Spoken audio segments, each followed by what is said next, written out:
তাহলে কি আমার কথায় মিলল? কী হচ্ছে তাহলে এটা দেখা যাক। তো আমি ফার্স্ট টাইম একটা ভিডিও করেছিলাম অনেক দিন আগে, মোটামুটি তখন আমি তোমাদেরকে একটা আপডেট শেয়ার করেছিলাম যে মেগাস্টার সাকিব খানের দরদ সিনেমাটা নাকি দুর্গাপুজোতে রিলিজ হবে। আমার কাছে এই আপডেটটা ছিল, সেটা নিয়ে আমি একটা ভিডিও তৈরি করেছিলাম। তোমরা চাইলে আমার চ্যানেলে গিয়ে সেখান থেকে তোমরা চেক আউট করতে পারো, নাহলে আমি লিঙ্ক দেবো ডেসক্রিপশান বক্সে, সেখান থেকেও তোমরা সেই পুরনো ভিডিওটা দেখতে পারো।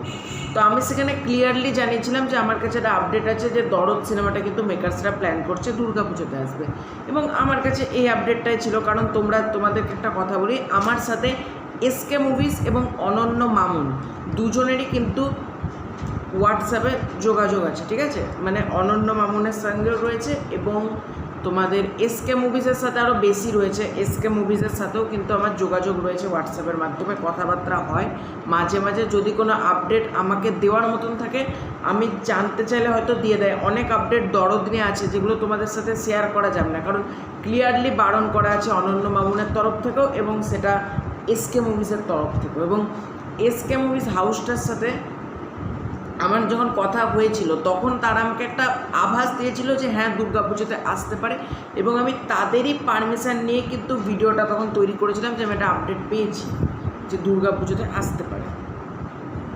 কিন্তু মাঝখানে আমরা শুনলাম অনন্য মামুন বললো যে দরদ সিনেমাটা সেপ্টেম্বরে আসবে। মানে আমি তারপর অনন্য মামুনকে মেসেজ করলাম যে দেখুন এই দরদ সিনেমাটা কবে আসবে, একটু আমাকে ক্লিয়ার। আপনি বলছেন সেপ্টেম্বরে আসবে, এবং এসকে মুভিজ আমাকে জানিয়েছিল অক্টোবরে দুর্গাপুজোতে আসবে। তখন অনন্য মামুন ক্লিয়ারলি আমাকে জানায় দরদ সিনেমাটা কোনো ফেস্টিভ্যালে আসবে না। সেই ফেস্টিভ্যালের মধ্যে ঈদ পড়ছে, দুর্গাপুজো পড়ছে, ক্রিসমাস পড়ছে, এই ফেস্টিভ্যাল টাইমে নাকি দরদ সিনেমাটা আসবে না।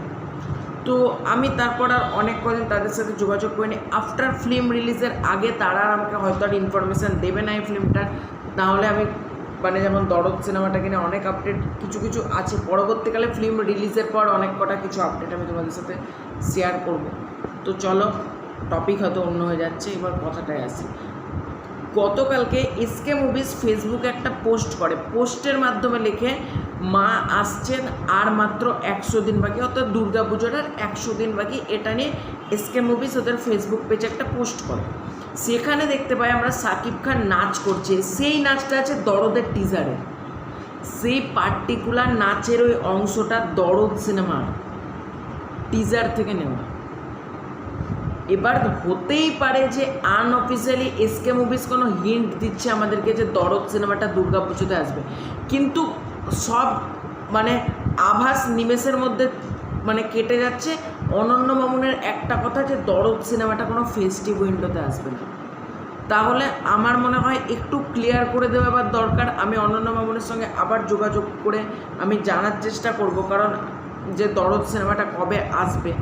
ইভেন দরদ সিনেমার ওটিটি নিয়েও আমি অনন্য মামুনকে জিজ্ঞাসা করেছিলাম, অনন্য মামুন দাদাকে। তিনি বলেছেন যে দরদ সিনেমাটা যতদিন না রিলিজ হবে ওটিটি প্ল্যাটফর্ম আমরা বলবো না, মানে ক্লিয়ারলি জানিয়ে দিয়েছে। এবং রিলিজের পরপরই তোমাদেরকে আমি ওটিটি আপডেট দেওয়ারও চেষ্টা করব। যদি অনন্য মামুন আমাকে জানায় যে ওটিটি আপডেটটা, সেক্ষেত্রে তোমাদেরকে নিশ্চয়ই আমি জানাবো যদি আমি জানতে পারি, আর না জানলে তো আমি জানাতে পারবো না। তো কি মনে হচ্ছে তোমাদের? আমি তোমাদের মতামত জানতে চাইছি যে দরদ সিনেমাটা কি দুর্গাপুজোতে আসবে? কারণ এসকে মুভিজ এখানে ক্লিয়ার একটা হিন্ট দিচ্ছে, এবং আমাকেও এর আগে বলেছিল তারা প্ল্যান করছে কিন্তু দুর্গাপুজোতে আসবে।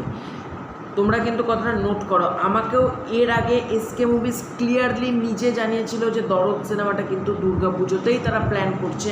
যখন আমি জিজ্ঞাসা করেছিলাম মানে হোয়াটসঅ্যাপে যে স্যার দরদ সিনেমাটার রিলিজ নিয়ে যদি কিছু আপডেট দেয়, একটু টেন্টেটিভ আপডেট দিলে হবে, লিখেছিল অক্টোবর মাইট বি পুজো, এইরকম একটা কথা লিখেছিল। আমি স্ক্রিনশট এখানে অ্যাটাচ করব না, কারণ এই যেখান থেকে যেগুলো চ্যাট হয় সেই চ্যাটগুলো আমি কখনো ভাইরাল খুব একটা করি না। খুব প্রয়োজন পড়লে তখন তোমাদেরকে দেখাবো চ্যাটটা, আজকে আমি দেখালাম না চ্যাটটা। তোমরা আমার মুখের কথাটাই বিশ্বাস করো যে এসকে মুভিজ নিচে ক্লিয়ারলি জানিয়েছিল। তবে এই চ্যাটটা আমি চাইলে এখানে দিতে পারতাম, কিন্তু এগুলো প্রাইভেট চ্যাট, ঠিক আছে? তাদের নাম্বার থেকে শুরু করে যে আমার যোগাযোগ হয়, এটা একটা প্রাইভেট চ্যাট। আমি এইভাবে চ্যাট ফাঁস করে দিতে পারি না, এবং এটা একটা ক্রাইম বলা যেতে পারে চ্যাট ফাঁস করে দেওয়া। এই জন্য আমি সহজে চ্যাট ফাঁস করি না, কিন্তু চ্যাটটা দেখায় না সাইডে। তো এটাই ছিল আজকের ভিডিও। তোমাদের কি মনে হচ্ছে কমেন্ট করে জানাবো, লাইক করো, শেয়ার করো, সাবস্ক্রাইব করো। Bye bye.